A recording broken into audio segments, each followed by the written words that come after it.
Okay, so you ready to dive in? Oh, absolutely. Let's get into it. Always love a good legal deep dive. Today it's all about duty of care. It's like one of those fundamental things in law, like when are you actually responsible if you mess up and someone gets hurt, you know? Right, right. Like, it gets complicated sometimes. Legally speaking, when are you actually on the hook for being careless? Exactly. And we're going to try to break it all down without getting too bogged down in all the legal mumbo jumbo. Yeah, we've got some really interesting material to work with today, Yeah. explaining this whole concept of duty of care and what they call breach of duty. It's all English tort law. Tort law. Yeah, think of it like the area of law about civil wrongs. Yeah. So, like negligence. When someone's careless and it causes harm. Okay, got it. So our mission today is to really pull out the essential stuff about this duty of care. How do we even figure out if it exists in the first place? Right. When does it apply? And I think most importantly for our deep dive, why does this whole idea even matter? Yeah. What's the big deal? Exactly. So let's start, I guess, at the very beginning. Where did this whole idea of duty of care even come from? Well, if you want to understand how we think about negligence today, you got to go back to this one case. It's actually a pretty wild story. Donoghue v. Stevenson, 1932. Oh, yeah, the snail and the ginger beer. I mean, come on, you can't talk about duty of care without mentioning that case. It's just too good. I know, right? It's like the perfect example. So we've got Mrs. Donoghue. She's at a cafe in Scotland, and her friend buys her a bottle of ginger beer. Okay. Now, the thing is, these bottles were opaque, like you couldn't see what was inside. Oh, so you have no idea what's lurking in there. Exactly. So Mrs. Donoghue, she drinks some of it. And then later, when her friend pours out the rest, guess what comes sliding out? The remains of a snail. Oh, that's so gross. I mean, that's just awful. It gets worse. It was decomposing. Ugh. So I'm assuming she got really sick. Oh, yeah, she was not well. And obviously pretty traumatized by the whole thing, too. I mean, can you imagine? Okay, so she obviously sued, right? You would think so. But here's where it gets really, really interesting. Back then, the laws in England, they didn't offer a clear way for her to get any compensation Wait, what? Why not? because she didn't buy the drink herself. Yeah. There was no contract between her and the cafe or the manufacturer. Ah, so since her friend bought it. It was a legal loophole. Yeah. Back then, the law was all about contracts. If you didn't have a direct agreement, it was tough to prove you were owed anything. So because of this technicality, she couldn't get anything, even though it was clearly messed up. It seemed unfair, right? But that's what made this case so important. It changed everything. One of the judges, Lord Atkin, he used this case to lay down a totally new principle. He said the defendant, the person who potentially did something wrong, owes a duty of care to the claimant, the person who was harmed. Okay. But, and here's the catch, only if they are in what he called a relationship of neighborhood. Neighborhood. So, does that literally mean the person who lives next door to you? No, no, no, not like that. It's more like anyone who would be so directly affected by your actions that you should be thinking about them when you make decisions. Oh, I see. You owe a duty of care to people who would be foreseeably impacted by your choices. So in this case, the manufacturer, even though they didn't sell directly to Mrs. Donoghue. Right, they should have realized that people like her, the actual consumers, could be harmed if they weren't careful. A snail ending up in their drink, that's a foreseeable risk. So this whole neighbor principle thing. It was revolutionary. Because before that, companies, especially manufacturers, they could get away with being pretty careless if they didn't have a direct contract with the person who got hurt. That's wild. So this one case about a snail. It completely changed how we think about responsibility. It's like the foundation of modern negligence law. You have a duty to be careful and not harm people who might be affected by your actions. Wow. Okay, so Donoghue v. Stevenson, that's the origin story. But I'm guessing things can't always be so straightforward. You can't apply this neighbor idea to every single situation, right? There must be more to it. You're absolutely right. The neighbor principle was a good starting point. But over time, the courts realized they needed more specific rules. They started recognizing that certain relationships just automatically come with a duty of care. It's so obvious, you don't even need to prove it. Okay, so these are preset situations where it's just assumed a duty of care exists. What are some examples of these? Well, think about it. An employer and an employee. Oh, yeah. The employer has to provide a safe workplace. Right. Makes sense. Teachers and students. Doctors and patients. Right. Those make sense. Bus drivers and passengers. Gotcha. All those relationships have a built-in expectation of care. Exactly. And this applies to tons of situations. If you're driving a car, you have a duty of care to other drivers and pedestrians. If you're manufacturing a product, you have a duty to make sure it's safe for the people who use it. Right, so it's like Donoghue v. Stevenson set the stage, and then these established categories of duty of care kind of built upon that foundation. So if your situation fits into one of those boxes, then... You're good. The court will assume there's a duty of care, and you don't have to go through this huge process of proving it. But what about situations that are, like, totally new, like something that hasn't come up in court before? How do they decide if a duty of care exists then? Well, that's when things get a bit more tricky.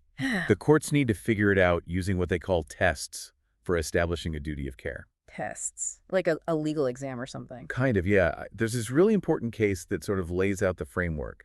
Caparo PLTV Dickman. It happened in 1990, and it clarified how to approach those trickier situations where there's no automatic duty of care. Okay, so what did Caparo say? How do you figure out if a duty of care exists in those brand new situations? So they came up with two main approaches. The first one is called the incremental and by analogy approach. It's basically about looking back at previous cases and seeing if there's a similar one where a duty of care was found. So, like, using precedent. If a duty existed in a similar case before... Then they'll probably apply it to the new case as well. It's about building on what they already know. Okay, makes sense. But what if there's no precedent? Like, it's a truly unique situation. That's where the second approach comes in. They use this thing called the Three-Stage Caparo Test. It's for situations where there's no clear answer from previous cases. Oh, the famous Caparo Test. Let's break that down. What are the three stages? All right, so the first one is foreseeability. Basically, was it reasonably foreseeable that the defendant's carelessness could harm the claimant? Okay, so like, could a reasonable person have predicted that someone might get hurt because of their actions? It kind of goes back to that neighbor principle, right? Exactly. It's all about anticipating the potential consequences. The second stage is proximity. Proximity. So like, were they physically close to each other? It's not just about physical distance. It's about the relationship between them. Was there a close enough connection that the defendant's actions directly impacted the claimant? Okay, so there needs to be a link between what the defendant did and how the claimant was harmed. Got it. What's the third stage? The third stage is whether it's fair, just, and reasonable to impose a duty of care. That sounds pretty broad. It is. This is where the courts consider if it makes sense to create a new duty of care. Like, would it be fair to hold the defendant responsible? Are there any policy reasons why we shouldn't? I see. So even if the harm was foreseeable and there was a connection between the people involved, the court still needs to decide if it's right to actually impose a duty of care. They'll consider things like, would it open up a floodgate of lawsuits? Would it be too burdensome on defendants? Stuff like that. Right. So all three of these things, foreseeability, proximity, and this fair, just, and reasonable thing, they all have to be true for a new duty of care to be established. Yep. And it's specifically for those novel situations where there's no clear answer from previous cases, like uncharted legal territory. But even with all these tests and principles, things can still get a bit messy. I bet. The law is rarely simple. Right. So fast forward to 2018. There's this case, Robinson v. Chief Constable of West Yorkshire. What happened in that one? A pedestrian got hurt during a police arrest, and the Supreme Court used this case to really clarify how the Caparo test should be used. Okay, so what did they say? They emphasize that the Caparo test is really for those truly novel situations, like when there's just no guidance from past cases. They stress that courts should always start by looking at existing precedents. So instead of jumping straight to the three-stage test. See if there's a similar case that already settled the question. If there is, then they should follow that precedent. Got it. So Robinson was all about emphasizing the importance of precedent and only using the Caparo test as a last resort. What about the actual outcome of the Robinson case? Oh, right. So in that specific case, they found that the police did owe a duty of care to the pedestrian. How come? Because their actions, the way they went about arresting the suspect, it directly caused her injury. And it was foreseeable that someone could get hurt in that situation. The court made it clear that the police, just like anyone else, they have a responsibility to be careful and not cause harm. Okay, that makes sense. But doesn't that kind of contradict the idea that you don't always have a duty to act? Like, if someone's in danger, are you always obligated to help them? That's a really good point. English law is interesting in that way. There's this general principle that there's no duty to rescue. Like, you're not legally required to save someone, even if you easily could. Really? So even if, like, someone's drowning and you're a strong swimmer, you don't have to jump in and save them? That's the general rule. Yep. Okay. No legal obligation. That seems kind of harsh. Like, morally, we'd want people to help, right? I know, it feels a bit weird. But there are exceptions. Like if you have a contract that says you have to act, or if you've voluntarily taken on responsibility for someone's safety. Oh, okay. So, like, a lifeguard would have a duty to rescue someone. Exactly. Or let's say you start a fire and it spreads to your neighbor's property. You'd have a duty to try and put it out even though you didn't technically start the fire on their land. So your actions created the danger. Right. There's also a duty if you have control over someone who causes harm. Like if you're a parent and your child hurts someone, you might be held responsible. Okay, that makes sense. So there are definitely situations where you do have a duty to act. But in general, there's no legal requirement to be a good Samaritan. Pretty much, yeah. But even when there is a duty of care, that's not the end of the story. For someone to be found negligent, they also have to have breached that duty. Right. It's not enough to just say, hey, you owed me a duty of care. You have to prove they actually messed up. Exactly. That's where the standard of care comes in. Standard of care. What does that even mean? It's like, what level of care do they have to take to avoid being negligent? What would a reasonable person have done in the same situation? Reasonable person. It's like this mythical legal creature that keeps popping up. All right, but it's a crucial concept. There's this really old case, Blyth v. Birmingham Waterworks, that gives a good definition. Basically, it says that negligence is doing something a reasonable person wouldn't do, or not doing something a reasonable person would do. Okay, so it's not about what the defendant thought was reasonable. It's about what this imaginary reasonable person would have done. Exactly. Like, would a normally careful and thoughtful person have acted the same way? It's an objective standard, not a subjective one. Okay, but what about situations where the defendant isn't a typical adult? Like, what if they're a child? Are they held to the same reasonable person standard? That's a good question. And the answer is not always. The law recognizes that kids don't have the same level of judgment as adults. So they're judged against the standard of a reasonable child of the same age. That makes sense. You can't expect a 5-year-old to think like a 30-year-old. Right. There's a case that illustrates this perfectly. Mullen v. Richards. Two 15-year-old girls were messing around with rulers. Oh, I remember doing that in school. Yeah, they were pretending to sword fight or something.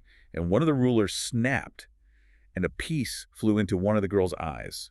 Seriously injured her. Oh, wow. But the court said that the girl who was holding the ruler wasn't negligent, because a reasonable 15-year-old wouldn't have expected that to happen. So they took into account her age and experience. What about people who have special skills or expertise? Are they held to a higher standard? Absolutely.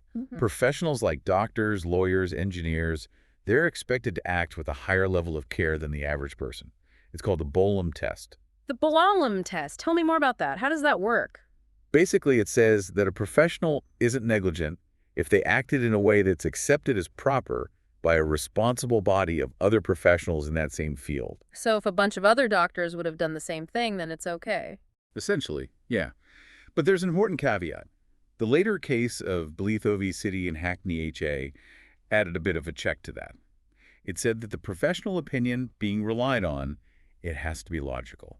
So the court can still say, wait a minute, even though other doctors might do that, it's actually not a reasonable standard of care. Exactly. The Bolam test isn't a free pass. And then there's this really important case, Montgomery v. Lanarkshire Health Board. It shifted the focus when it comes to doctors informing patients about risks. Oh, I remember reading about that one. It's about informed consent, right? Yep. The court said that doctors now have to judge the risks from the patient's perspective. So what would a reasonable patient want to know before making a decision about their treatment? Exactly. It's a big shift in the law, putting more power in the hands of patients. Now, what about the opposite situation? What if the defendant is like a learner, someone who's still developing their skills? Yeah. Are they given a bit of a break because they're not as experienced? Surprisingly, no. Usually, even learners are held to the same standard of care as a competent person in that field. Really? So a learner driver is held to the same standard as an experienced driver? Yep. There's a case, Nettleship v. Weston, where a learner driver crashed and hurt their instructor. Ouch. The court said that even though she was learning, she was still held to the standard of a qualified driver. Because when you choose to do something that requires skill, You have to be careful. Okay, so the law isn't very forgiving when it comes to learners. So we've talked about the reasonable person test and how it gets adjusted for kids and professionals. But how does a court actually decide if someone has breached the standard of care in a specific situation? What do they look at? They consider a whole bunch of factors. Yeah. One of the most important ones is the magnitude of the risk. Like, how likely was it that something bad would happen? Okay, so if the risk is really low, maybe they'll be more lenient. Exactly. There's a case, Bolton v. Stone, where a cricket ball was hit out of a ground and hit someone. It was super rare for that to happen, so the court said the cricket club wasn't negligent. Makes sense. They can't control every little thing. Yeah, But what if the potential harm is really serious, even if the risk is low? then they'll definitely consider that. There's a case, Paris v. Stepney Borough Council, where a worker was already blind in one eye, Oh, wow. and his employer didn't give him safety goggles. So if he got hurt, he could lose his sight completely. The court said that the employer should have taken extra precautions because the potential harm was so severe. So even a small risk can be a big deal if the consequences are huge. Right. Another factor is the cost and practicality of taking precautions. So, like, if it would be super expensive or difficult to prevent something, maybe they'll cut the defendant some slack. Yeah. There's a case, Latimer v. AEC Ltd., where a factory floor got slippery after a flood. The company took some steps to make it safer, but they didn't close the whole factory down. Seems reasonable. The court agreed. They said it wasn't practical for them to go to those extremes. But, on the other hand, if a simple precaution could have prevented a harm, then not taking that precaution is a big problem. Okay, so it's all about balancing the risk and the burden of preventing it. What else do they look at? They also consider the purpose of what the defendant was doing. Like, were they trying to achieve something important? Were they acting in an emergency? So, like, if you're a firefighter rushing to save someone, they might allow a bit more risk. Yep. There's a case, Watt v. Hertfordshire CC, where firefighters used a poorly secured jack to save someone. They knew it was risky, but it was an emergency. The court took that into account and said they weren't negligent. Okay, so context matters. The circumstances surrounding the actions are important. But at the end of the day, it's the claimant who has to prove all this in court, right? How do they do that? Right, the claimant has the burden of proof.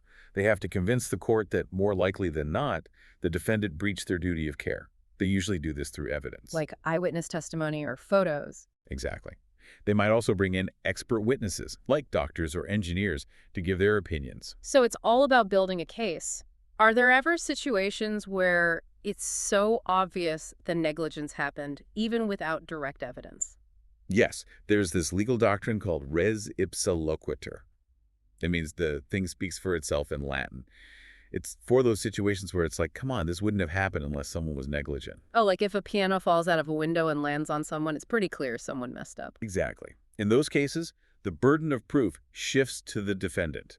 They have to explain why it wasn't their fault. The case of Southport Corp VSO Petroleum Co. Ltd. Is an example, although it's a bit more complex than just a falling piano. Okay, so to sum it all up, we've explored how duty of care is established, starting with that landmark snail in the ginger beer case. Then we talked about those preset categories of duty of care and the tests used in new situations, like the Caparo test. We even looked at how the standard of care is determined and all the factors courts consider when deciding if someone messed up. It's a lot to take in. It is, but it's so important. These concepts form the basis of negligence law. Understanding them helps us figure out who's responsible when things go wrong. And even beyond the legal stuff, it makes you think about how you act in everyday life. Knowing about duty of care might make you more careful, more considerate of the people around you. Absolutely. It encourages us all to think about the potential impact of our actions, because even seemingly small choices can have big consequences. Well, this has been a truly insightful deep dive. Thank you for walking us through all of it. It's been a pleasure. It's always fascinating to see how these legal principles, which can be traced back to cases like that one with the snail, continue to shape our understanding of responsibility today. And for you listening, maybe this deep dive will make you see the world a little differently. Maybe you'll start noticing duty of care at play in your own life. Who knows, maybe you'll even avoid a lawsuit or two because of it. Thanks for joining us.